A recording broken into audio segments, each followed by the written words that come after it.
ତଳେ ପକେଇଦେବ ବୋଲି। वाह सूरज वाह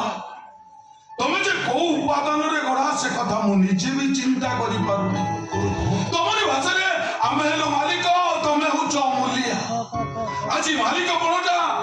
মূলিয়া পণ নিকটরে শোচনীয় ভাবে পরাস্ত হয়ে গেল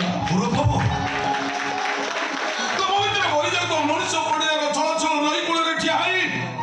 ମୁଁ ତମକୁ ହାତ ଯୋଡ଼ି ଭୁଲ ମାଗୁଛି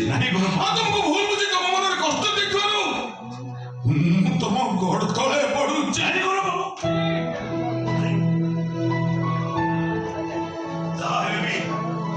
ଆପଣ ମୋ ମାଲିକ ମୋ ଅନ୍ନଦାତା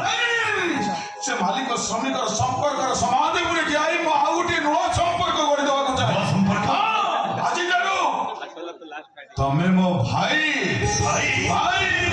ଗୌରବ ସୁରଜକୁ ତୁ ପଚାରିଲୁ ମୁଁ ତାପରେ ଯୋଉ ରାଗିଥିଲି ଅଭିମାନ କରିଥିଲି ସେ ମତେ କ୍ଷମା କରିଦେଇଛି ତ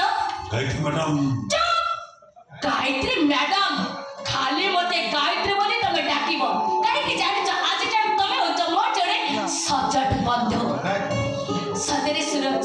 ସମୟର ଚକାମୁହୁରି କାହା ପରିଚୟ କୋଉଠି ବଦଳ ଦିଏ ସେ କଥା ଆମେ ମାନେ କେହି ବି କହିପାରିବାନି এই দেখুন এটা কিন্তু নিজକୁ ଅଲଗା ଭାବି ମୁହଁ ବୁଲେଇ ସେ ଠିଆ ହେଇଛି ସେ ମତେ ନିଜେ ବି ଜାଣିନି କାହାକୁ ଜୋର ଜବରଦସ୍ତି ଧର୍ଷିତା କରିଦେଲେ ସେ ଅସତୀ ହେଇଯାଏନି ବରଂ ତାକୁ ସତୀ ଅହଲ୍ୟାରେ ଆଖ୍ୟା ଦିଆଯାଏ ଅବାଗଡ଼ା ଆମ ଘରକୁ ଯିବନି ଡେରି ପରା ହଉଛି ଗୌରବ ସାଢେ କଣ ଲକ୍ଷ ଚୁମୁଡୁଛୁ ଏଟାକୁ ନେଇ ଆମ ଘରକୁ ଯା ସୁରଜରେ ଆମେ ଯାଉଛ ସୁରଜ